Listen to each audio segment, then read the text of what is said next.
오늘도 주님의 고난과 십자가의 죽음을 기억하면서 기도의 자리로 나와주신 교우들에게 진심으로 감사를 드립니다.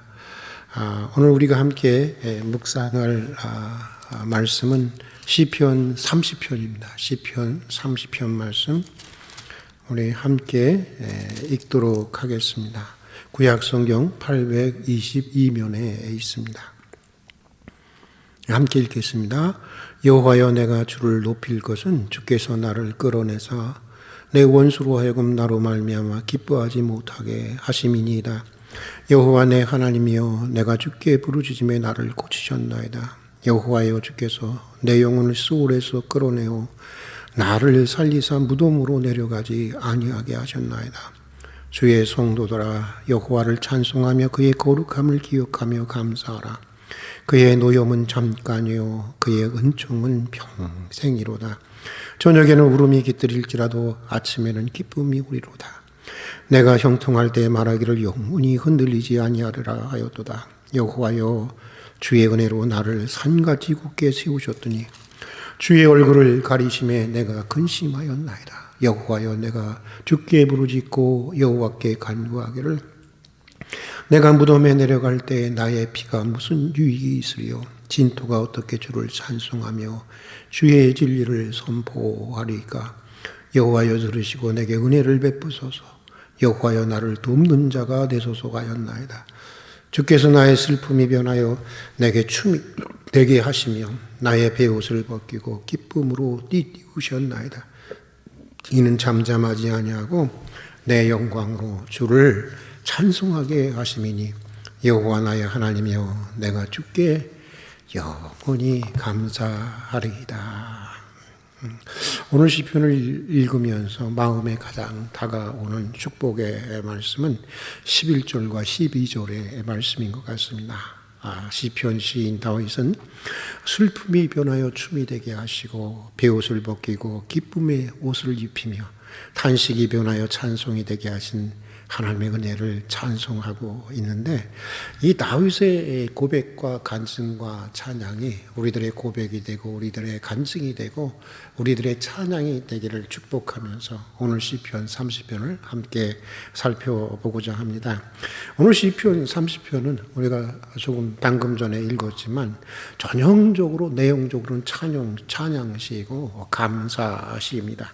시편 시인 다윗은 뭔가 죽음에 이를 수밖에 없는 큰 그 질병으로부터 자신을 구원해 주신 하나님을 오늘 시편에서 찬송하고 있습니다. 시인 다윗은 3절과 9절에서 자기가 처해 있었던 그 상황에 대해서 이렇게 고백을 하고 있습니다. 내 영혼을 수월에서 끌어내어 나를 살리사 무덤으로 내려가지 않게 하셨나이다.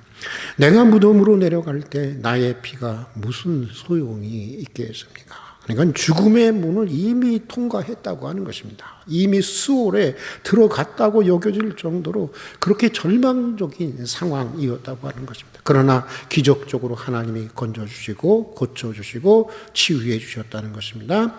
오늘 시편 시인 다윗은 먼저 1절에서부터 3절까지 해서 이러한 하나님의 은혜를 요약해서 설명해 주고 있습니다. 그리고 4절과 5절에서 모든 성도들이 갑자기 모든 성도들에게 찬양을 촉구하는 것을 보게 됩니다. 단순히 내가 죽을 병에서 살아나왔다고 축하해 달라고 하는 것이 아닙니다. 자기에게 베푸신 하나님의 은혜는 시대와 장소를 초월해서 모든 시대 모든 성도들에게 베푸시는 하나님의 은총이라고 하는 것입니다. 주님을 믿고 의지하는 누구에게나 약속된 하나님의 축복이라고 하는 것입니다. 시편 시인 지금 다윗은 지금 그것을 말하고 싶은 것입니다. 그러면서 시인 다윗은 성도들이 찬양할 이유를 이렇게 말해 주고 있습니다. 우리 다 같이 4절과 5절의 말씀을 함께 읽어보도록 하겠습니다. 주의 성도들아, 여호와를 찬송하며 그의 거룩함을 기억하며 감사하라. 그의 노여움은 잠깐이요 그의 은총은 평생이로다. 저녁에는 울음이 깃들일지라도 아침에는 기쁨이 오리로다. 우리 다시 한번 읽어보겠습니다. 주의 성도들아 여호와를 찬송하며 그의 거룩함을 기억하며 감사하라. 그의 노여움은 잠깐이요 그의 은총은 평생이로다. 저녁에는 울음이 깃들일지라도 아침에는 기쁨이 오리로다. 너무나 귀한 말씀 아닙니까? 여러분 복음 하는데 바로 이게 바로 복음인 것입니다. 하나님의 본성은 사랑이라는 것입니다. 하나님의 본성은 자비라고 하는 것입니다. 하나님의 본심은 성도들로 근심하게 하고 고통을 주는 것이 아니라고 하는 것입니다. 하나님은 기쁨을 주시기를 원하시고 축복해 주시기를 원하시는 분이라고 하는 것입니다. 이것을 기억하고 이것을 감사하고 이것을 찬송하라고 하는 것입니다. 하나님은 자비하신 분이시기에 성도들의 잘못에 대해서 잠시 노하실 수도 있고 노하시기도 하시고 벌하시기도 하시지만 그렇게 오래가지를 못한다고 하는 것입니다. 잠시 진노하시고 잠시 징계하시지만 회개하고 참여하면 곧 용서하시고 곧 은혜를 베푸시고 곧 다시 회복시켜 주시는 분이라고 하는 것입니다. 하나님의 진노 자체가 하나님의 징계 자체가 성도들을 바로 세워나가기 위한 하나님의 사랑, 하나님의 자비로부터 나온 것이기 때문입니다. 오늘 시편 시인 다윗의 인생이 그것을 우리에게 잘 보여주지 않습니까? 다윗이 충신 우리아의 아내 밧세바를 범하고 또 그 우리아를 참 이런 못된 사람이 없다. 이건 인간이라고 할 수가 없는 거 아니겠어요? 그 우리아를 죽음의 자리로 내보내는 엄청난 악을 행했습니다. 그래서 하나님이 그를 징계하시고 밧세바와의 관계에서 나온 첫 아들, 그들의 첫 열매를 거두어 가셨습니다. 죽이셨습니다. 그러나 그가 회개하자 하나님이 어떻게 하셨습니까? 그를 용서하셨습니다. 그의 병을 고쳐주시고 그에게 구원의 기쁨을 다시 회복시켜 주시고 이전보다 풍성한 은혜의 자리로 인도하시고 그 인생을 이스라엘 역사상 최고의 성군의 자리에 이르기까지 높여주셨던 것입니다. 오늘 시편에서 그가 고백하는 대로 슬픔이 변하여 춤이 되게 하시고 베옷을 벗기고 기쁨의 옷을 입히시고 탄식이 변하여 찬송이 되게 하셨던 것입니다. 그런데 우리가 오늘 시편에서 주목해 보아야 할 것은 그가 이렇게 회복되는 과정입니다. 어떤 과정을 통해서 오늘 시편 기자가 어떤 과정을 통해서 회복될 수 있었는지 다윗은 오늘 시편 6절 이하에서 자신이 어떻게 죽음과 같은 고통과 절망으로부터 회복될 수 있었는가 그 과정에 대해서 말씀해 주고 있습니다. 먼저 시편 시인 다윗은 자신의 연약한 실제에 대한 그 깨달음, 그 깨달음과 그것을 수용하는 것으로부터 그의 회복을 위한 첫 번째 스텝이 시작되었다고 하는 것을 고백하고 있습니다. 그는 이렇게 말하고 있습니다. 우리 다 같이 6절과 7절을 읽어보도록 하겠습니다. 같이 읽겠습니다. 내가 형통할 때 말하기를 영원히 흔들리지 않으리라 하였도다. 여호와여 주의 은혜로 나를 산같이 굳게 세우셨더니 주의 얼굴을 가리우시며 내가 근심하였나이다. 며칠 전에 별세하신 이호령 선생님도 이 암으로 죽어가면서 그가 쓴 그 마지막 수업이라는 책에서 다윗과 똑같은 고백을 하고 있는데 잘 나갈 때는 몰랐다는 것입니다. 평안하고 형통할 때는 다 내가 잘나고 내가 노력해서 잘 되는 줄 알았다는 것입니다. 자신은 영원히 흔들지 않을 것 같이 생각이 되었다고 하는 것입니다. 그런데 병들고 나니까, 그런데 실패하고 나니까, 그런데 죽음 앞에 서서 되돌아보니까 모든 것들이 다 주님의 선물이었고 주님의 은혜였다는 것입니다. 주님이 붙들어 주셔서 흔들리지 않았지 자신은 원래 흔들리고 무너지는 연약한 존재라는 것을 깨닫게 되었다고 하는 것입니다. 이제 그것을 인정하게 되었다는 것입니다. 위기 앞에서 자신의 연약함을 그대로 인정하고 정직하게 수용하고 있는 것입니다.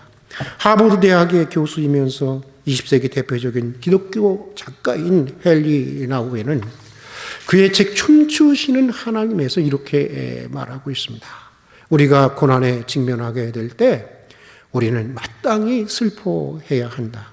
이것이 기쁨이 기쁨의 춤으로 나아가는 첫 번째 스텝이다. 역설적으로 들릴지 모르지만 상실과 상처를 벗어나는 길은 그 속에 들어가 그것을 통과하는 것이다. 고통을 부정하는 것이 아니라 고통 한복판에서 생애에 몰입하는 것이 고통을 통과하는 길이다. 우리는 상실에, 고통에 직면해야 하는 것이다. 자신의 고통과 자신의 연약함에 직면하라는 것입니다. 그것을 정직하게 인정하고 받아들이라는 것입니다. 그럴 때 우리는 비로소 진지하게 하나님을 바라보게 되는 것이고 진지하게 하나님의 도움을 요청하게 된다고 하는 것입니다. 그리고 그 다음 스텝은 그 근심과 흔들림의 자리를 기도의 자리로 삼으라는 것입니다. 연약한 자신의 실제를 인정하면서 자신의 연약함의 자리를 더 깊고 더 간절한 기도의 자리로 삼으라고 하는 것입니다. 특별히 자신이 살아야 하는 이유, 자신의 사명을 붙드는 기도가 필요한 것입니다.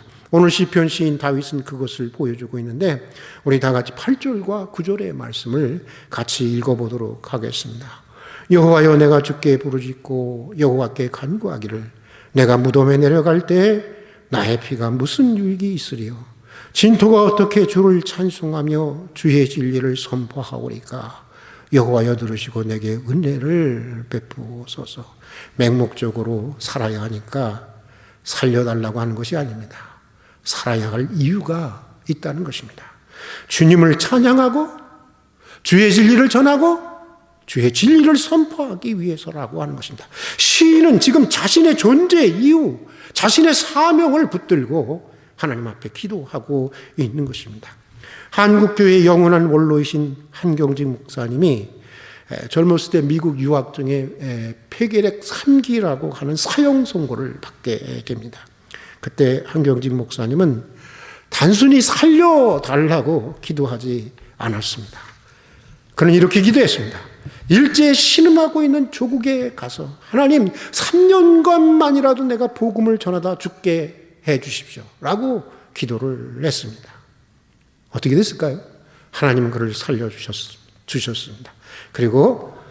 그런데 3년간만이 아니라 98세까지 사시면서 한국 사회와 한국교회에 놀라울 정도로 많은 공헌을 하시도록 하나님께서 은혜를 베풀어 주셨습니다. 여러분, 기도할 때 목적을 분명히 해야 하는 것입니다.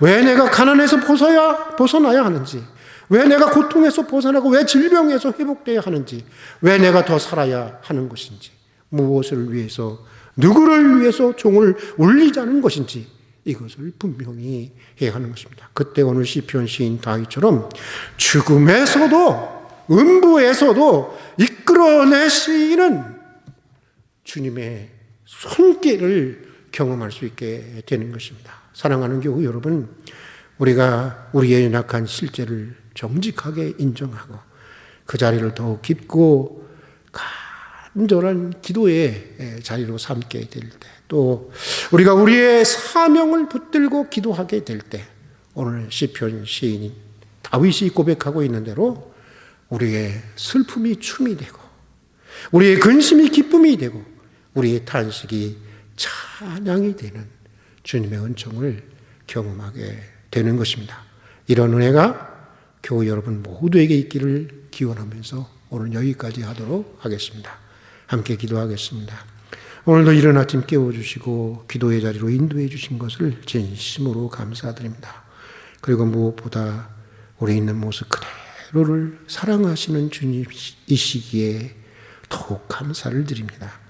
우리로 우리의 연약함을 깊이 깨닫게 해 주시옵소서. 그리하여 우리의 연약함의 자리를 더 깊고 간절한 기도의 자리로 삼게 해 주시옵소서. 맹목적인 기도가 아니라 사명을 붙들고 기도하게 해 주시옵소서. 우리의 슬픔이 춤이 되게 하시고 우리의 근심과 탄식이 변하여 찬양이 되게 해 주시옵소서. 날마다 우리의 베옷을 벗기시고 기쁨의 옷을 입히시는 주님의 손길을 체험하며 살아가게 해 주시옵소서. 예수님 이름으로 기도드립니다. 아멘.